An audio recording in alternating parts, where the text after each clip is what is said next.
Thank you. I have my water because I'm definitely going to get dry mouth. I have tissues because I'm definitely going to cry. I know. You said they'll make you cry, but I'm going to make myself cry.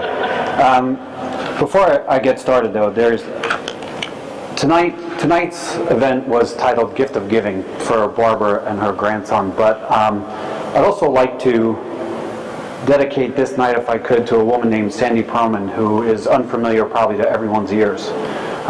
The liver disease that I had is called primary sclerosing cholangitis, and Sandi is suffering badly from PSC right now.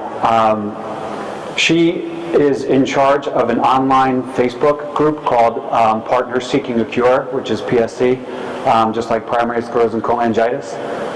She is available 24 hours a day to answer people's questions, to comfort them when they're having difficulty with the disease and struggling.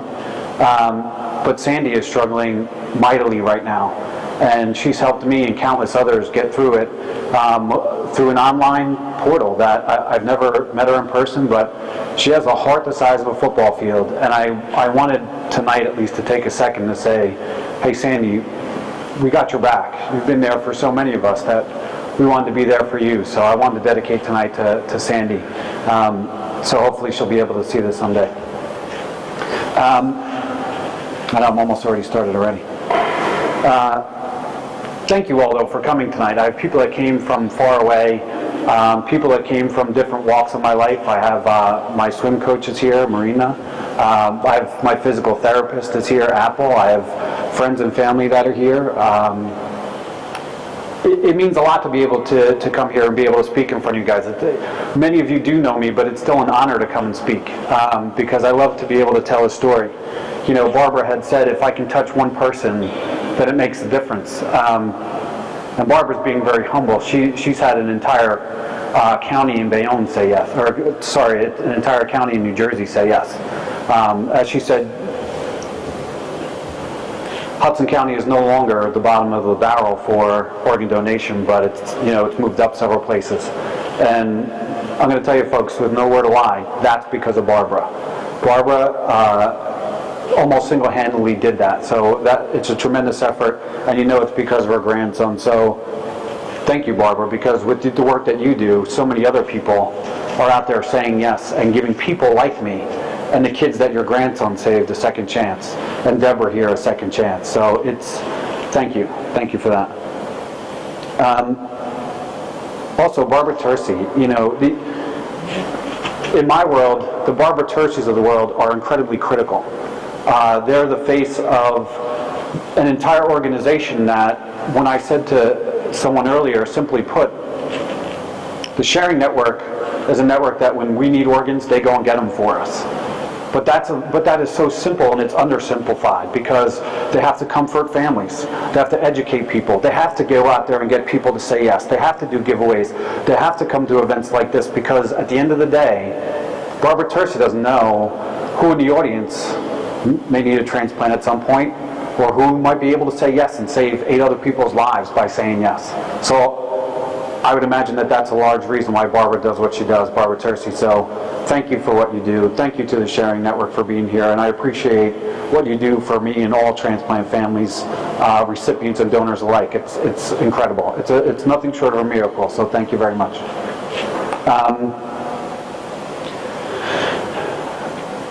So I'm just going to get into it, folks, and you know what that means. If anyone here has a problem with bloody diarrhea, with vomit, with jaundice, with needles, with liver disease, with colitis, with cursing, or with male pattern baldness, and you've bought a book, I will refund your money. Do not read it. And you can exit quietly, and nobody will say anything. As Sue said, when I started writing the book, I struggled at times myself because I didn't know how far to take it. So I found myself coming short of what it was I really wanted to say. And Sue and I sat down one night and had a conversation and said, you just got to put it out there. So I put it out there. Ed, there's plenty of F-bombs for you. So it's not a kid's book for anybody that thinks that they can hand it off to their kids.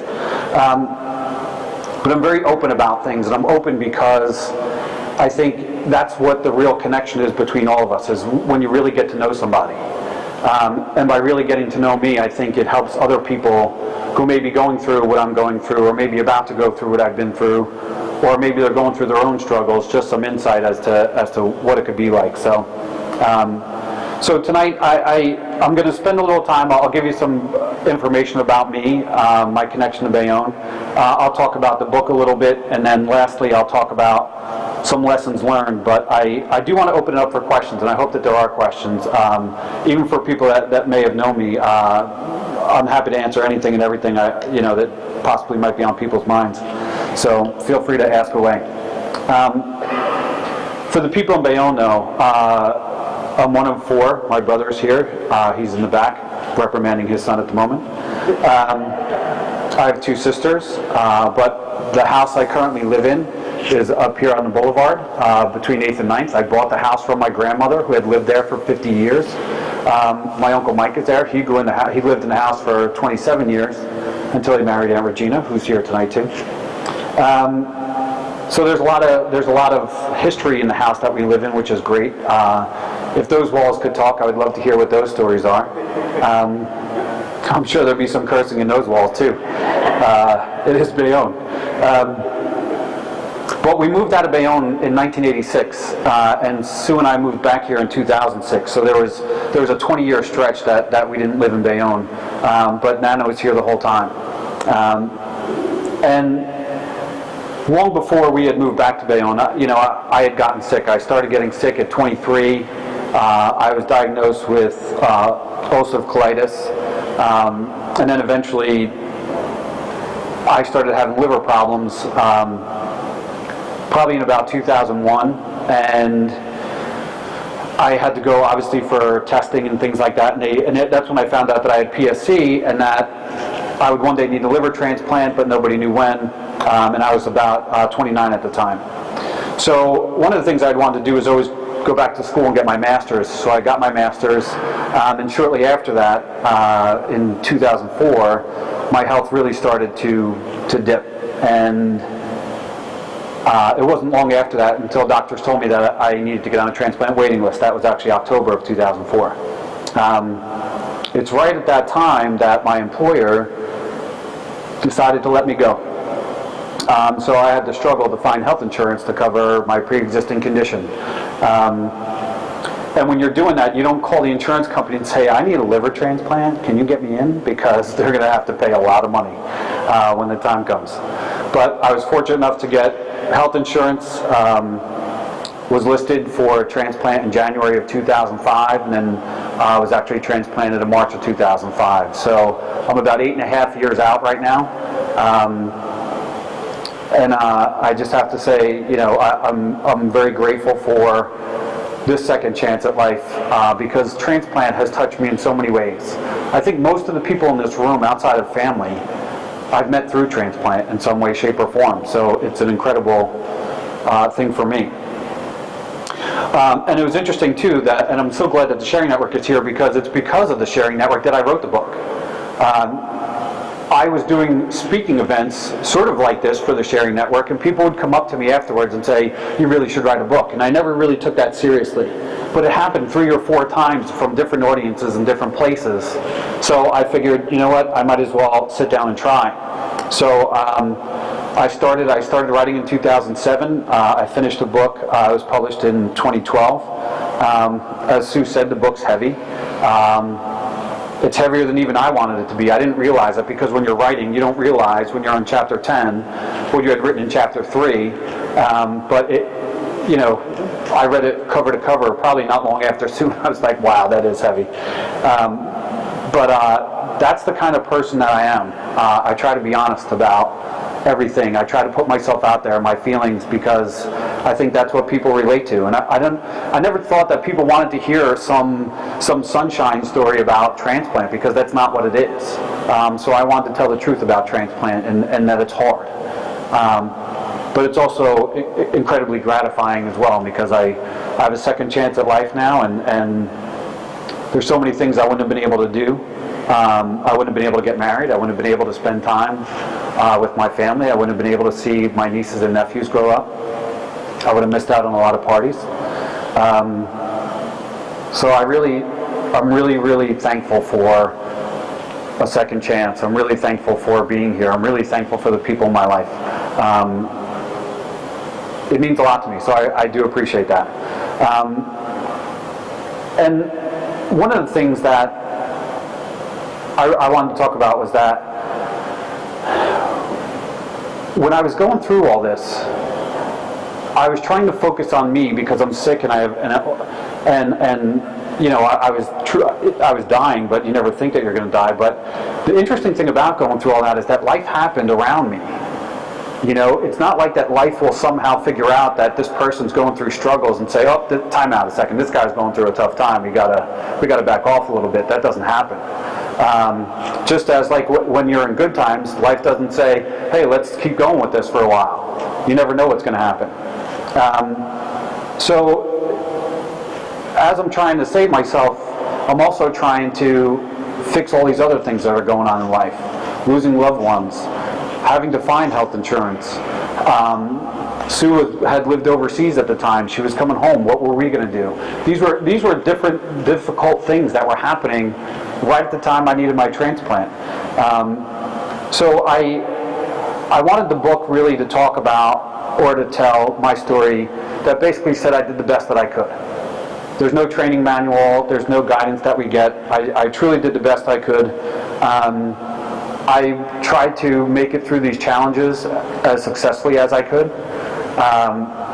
but I wouldn't be able to do that without the help of so many people in this room, and people outside this room, and prayers from people I don't even know, and fundraisers for me, and so many other things that helped me get to where I'm at now. So I really am incredibly grateful and thankful for all these things. Lastly, and I'll have to take a sip of water first, but I wanted to share some lessons learned, because I think this is really what people are interested in about my story, and I certainly don't have these memorized, so I'm more or less going to just go down my list. One of the first things is that I learned more about myself than I ever knew existed in this 5'9" frame. What I'm capable of, what I'm afraid of, things that make me happy, what makes me sad, what makes me vulnerable, what inspires me, what gives me strength, what can break me down. I learned that the body can take an incredible physical beating and stay alive, which is not always a great lesson to learn. I learned what physical pain is. I learned what real physical pain is. And then I learned there's no words for that other kind of pain, but there's another level out there. Trust me, folks, it's out there. And I don't know what the words are, but I learned what that is as well. I learned that the human spirit is very delicate. It can't take the physical beating like the body can. It's got to be nurtured a bit. I learned to check my humility at the door when I go to the doctors. Being naked in front of other people and get my back door checked out, I kind of had to be.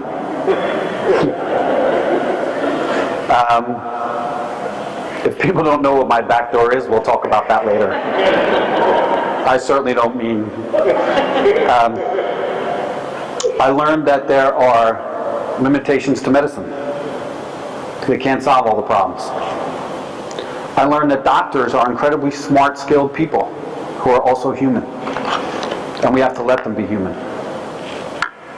I learned that nurses are some of the most caring people in the world and can get you through some of your darkest days. I learned that I curse a lot when I come out of anesthesia. I learned that I curse a lot when I'm not under anesthesia. I learned what it's like to lose someone close to you. And I learned what it feels like to lose someone very close to you. I learned new dimensions of spirituality, love, and true love. I certainly learned how difficult life can be, how much support it takes to get through, and how willing people are to provide that support. You guys are evidence of all of these things. I learned that no matter how bad things got for me, unfortunately, I always knew someone out there who had it worse. I learned that genuinely helping others in need filled me with warmth and encouragement. When probably I needed those things, helping someone else gave it back to me. I learned the real meaning of giving, of sacrifice, and of heroism. I learned that regardless of what your relationship is or was with God, you're going to need Him. So you may want to reacquaint yourself with Him. And I say that because at some point we're all going to experience challenges that we can't understand, that we can't comprehend, and that we can't carry that load ourselves. And I heard a great quote one time that said, you don't know how much you need God until God is all you got. There was a lot of nights where God was all I had. So we had some rough conversations, he and I. And I think that's why I'm still here, because he's not ready for me then. I have a lot of questions, and I would keep him occupied for quite some time. I learned to never give up. And lastly, I learned how much I love this life, my life. Despite all the things that have happened to me, I wouldn't change a thing. I'm one of the most luckiest people in the world. I have a beautiful wife. I have an incredible family. I have a lot of friends. I get a lot of support. And I wouldn't have learned these things unless I struggled through the types of things that I struggled with. Because one thing, when people say, I feel down, or what can I do? I tell them, you need to know yourself. And know yourself really well, from the ground floor up. Ask yourself difficult questions, the ones that you may not have the answer to immediately. Find those answers. Figure out what motivates you, what frightens you, what scares you, what gives you strength, what may break you down. Knowing these things going into situations like I went into will certainly help you that much more when you're going through them. It's not going to solve your problems, but I'm just trying to give some tools about how to cope with some of these things. So now you sit there and say, yeah, I guess it is a heavy book if I learned all these things from it, which it is. I'd like to think it's a good book. I'd like to think that the book is out there and it's going to help so many people. The truth of the matter is, it's already helped more people than I could have ever imagined. And that means the world to me. So if I never sold another book, that's fine. Because I know that there's at least one other person, 5 other people, 10 other people who have read my story and it's helped them. And it wouldn't have happened unless I took the time to write the book. So, in closing, I just want to say thank you again to Barbara. Stephanie, it's so good to have you here. I'm glad that you're doing okay. Barbara from the Sharing Network, thank you so much for coming. Deborah coming from Jersey City. Marina, Apple, everybody, I appreciate you guys being here. This is what life is all about, folks. Sharing moments with people, helping them get through some difficult times, and that hopefully it makes us better people as individuals and as a group. And if we could sort of carry that with us and share it with others, I think life is a much better place. So thank you very much.